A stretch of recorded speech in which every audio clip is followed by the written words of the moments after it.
सर्वांना आमची जीव आमच्यातच आहे या जीवच्या भावना आपल्या माध्यमातून या ठिकाणी राज्य सरकारपर्यंत पोहोचतायत। तालुक्याचे आमदार आदरणीय शरददादा सोनवणे, तुम्ही आमचा आवाज आहात।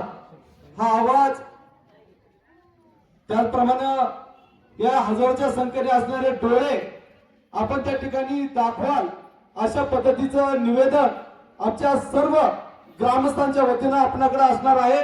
आणि आता आपण जो विश्वास संपादन या ठिकाणी लोकांचा केलेला आहे तो निश्चित आपण या ठिकाणी पात्र कराल आणि त्या नराधमाला फाशीची शिक्षा ही झालीच पाहिजे ही कळकळीची आणि आग्रहाची विनंती सर्व ग्रामस्थांच्या वतीने आपल्याला आहे।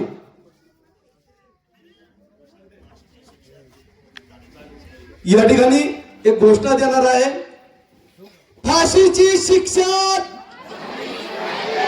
दिशाला न्याय, जीवला न्याय, त्या हरामखोराला फाशी, त्या भाडकाला फाशी।